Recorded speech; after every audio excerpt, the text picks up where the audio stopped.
Okay, Bobby, after completing those assessments from today, I would like to go over a couple more things with you, if that's okay.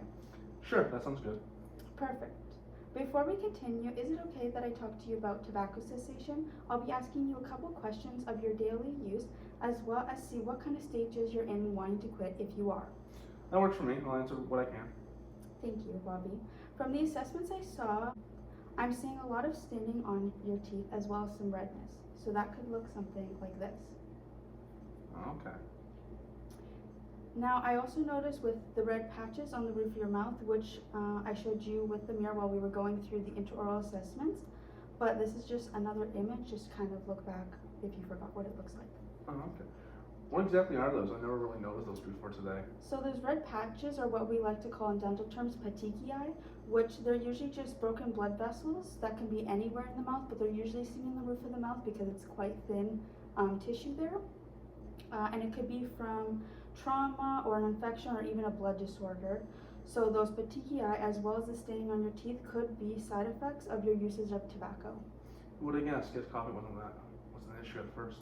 Well, yes, coffee could also play a role in the staining that goes with the tobacco use. Okay, so now we're just going to go through the tobacco cessation form. So do you smoke cigarettes or cigars? Yes, I use both actually. Okay, and how often do you smoke? For cigarettes, at least about 3 times a week, and for cigars, once or twice a month.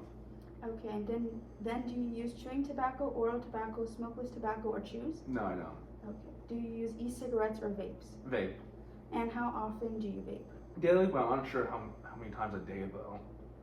All right, and then do you use any marijuana products or cannabis products? Yes, I rarely do anything related to weed. Maybe 2, maybe 3 times a month at least, but I'm not fully sure. It's not something I mainly use. All right, and when do you feel you most use, like when you're stressed or overwhelmed ever?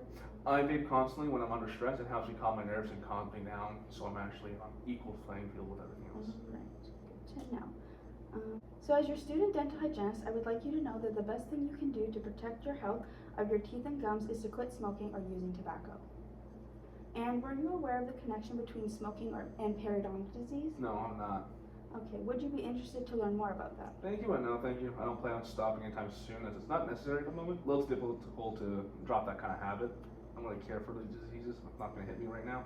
Okay, and have you ever been shown how to do an oral cancer self-screening? No. No? Would you be interested in being shown how to? Yes, I would, just in case I do change my mind. Alright, and are you interested in assistance or referrals with helping with quitting? Like I said before, no, not anytime soon at least. So for stages of change, I put you in the pre-contemplation stage, which just means that you're not ready to quit yet, but you're aware of all of the questions that we've gone through so far on what you could do to quit.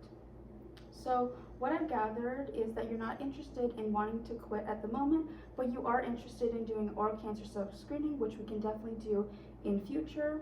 And also, if it's okay with you, I just wanted to quickly offer some links that if you're open to it. Sure, it doesn't hurt to have it. Okay, so the 2 links that I think would be great starting points for you to look at if you ever decide in future that you wanted to quit or learn a bit more about quitting. And how does that sound? That's great. I appreciate your time. Okay, and one last thing. I know that you said you're not wanting to quit, but I think that it would be a good idea if you could do some reduction or maybe even keeping track of how often you do vape. As you said, you're not too sure how often you do, you're just using it daily. So keeping a notebook or even your notes on your phone to keep track on how often you are using, so that in future if you ever do decide to quit, we can figure out the actual amount that you are vaping per day, so that we can kind of look at the stages of when you're using it most often and kind of do a reduction from that. This will allow you yourself to know the average so we can reduce that. Does that sound like something you would be interested in? I can try keeping track of my vape usage, but I'm not fully sure. I'll see. Alright, that sounds great. If you ever in future decide you do want to quit, you can reach out to me at any time and we can work together to figure out a solution and other alternatives that you could be using at those times when you feel the most stressed or overwhelmed, and to find that relief of using. Yeah, I'll definitely take that link and take a look at it. If I can remember, I'll try to do my best to keep track of my vape usage so that I can see where I'm at and make improvements to limiting my usages as well. I won't be quitting, but I can at least try limiting myself. Thank you, though. I very appreciate your time.